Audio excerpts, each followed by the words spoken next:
بسم اللہ الرحمن الرحیم۔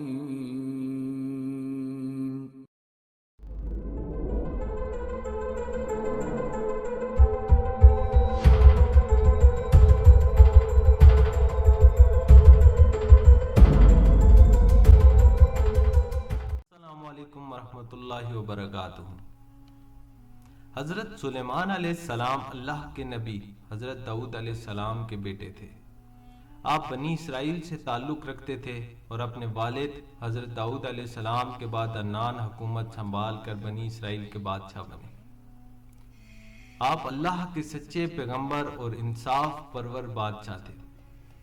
اللہ تعالیٰ نے انہیں حفظ اقلیم کی بادشاہت عطا فرمائی، اور وہ صرف انسانوں کے ہی نہیں بلکہ تمام مخلوقات کے بادشاہ تھے۔ چرند پرند اور جنات وغیرہ سب ان کے تابع فرمان تھے۔ اللہ تعالیٰ نے حضرت سلیمان علیہ السلام کو جتنا وسیع و عریض ملک عطا کیا، ایسا کسی جن و بشر کو نہیں دیا۔ اس کے باوجود حضرت سلیمان علیہ السلام میں ذرا بھی تکبر نہ تھا۔ وہ اپنے اخراجات کے لیے شاہی خزانے سے ایک پیسہ تک نہ لیتے تھے، اور اپنے ہاتھ سے زنبیل سی کر اور اسے فروخت کر کے گزر اوقات کیا کرتے تھے۔ کھانے کے لیے وہ اپنے ہاتھوں سے جو پیس کر آٹا بناتے اور اس کی روٹی پکا کر کھاتے تھے۔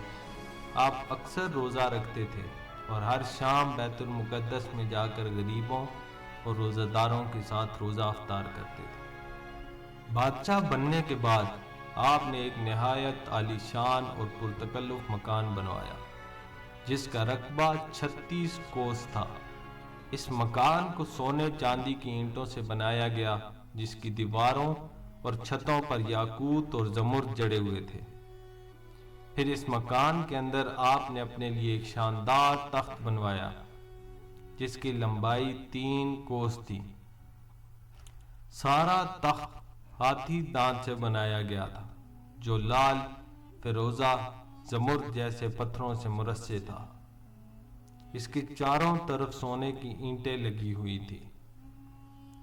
تخت کے چاروں کونوں پر ایسے درخت تھے جن کی ڈالیاں سونے کی تھیں، اور ہر ڈال پر ایک طوطی اور طاؤس بنا کر ان کے پیٹ کے اندر مشت بھر دیا گیا تھا۔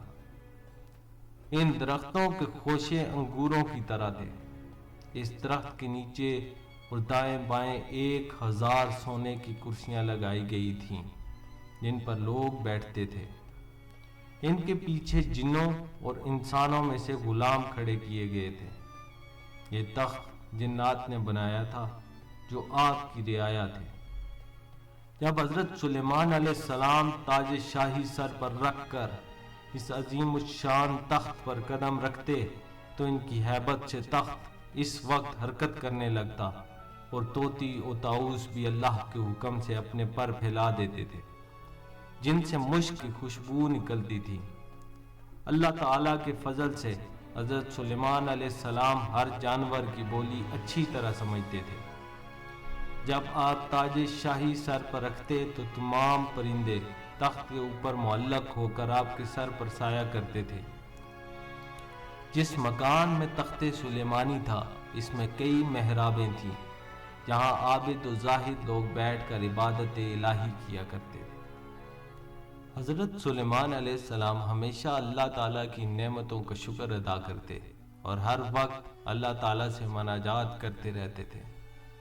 آپ پورے عجز و انکسار کے ساتھ اللہ کے حضور یہ دعا کرتے تھے: یا الہی، میں درویشوں کے ساتھ بھی شامل ہوں اور بادشاہوں کے ساتھ بھی۔ صرف یہی نہیں، میں پیغمبروں میں سے بھی ایک پیغمبر ہوں۔ اے میرے مالک، میں تیری نعمتوں کا کہاں تک شکر ادا کروں۔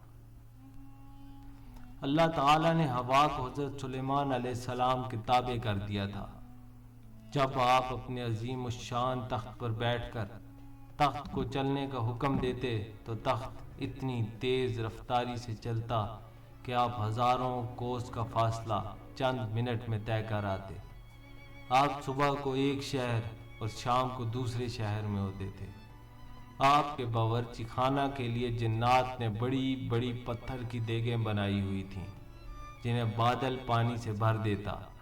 ان دیگوں میں روزانہ کئی ہزار اونٹ اور کئی ہزار گوسفند پکتے اور خلق اللہ صبح سے شام تک آپ کے لنگر خانہ سے کھاتی پیتی۔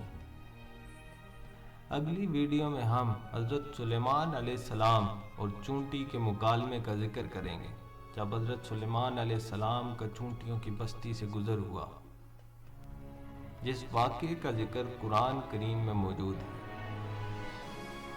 ایسی مزید ویڈیوز دیکھنے کے لیے ہمارے چینل کو سبسکرائب کریں اور ساتھ میں لگے بیل آئیکن کے بٹن کو پریس کریں تاکہ ہماری ہر آنے والی نئی ویڈیو کا نوٹیفیکیشن آپ کو سب سے پہلے موصول ہو۔ ہماری ویڈیوز دیکھنے کا بہت شکریہ۔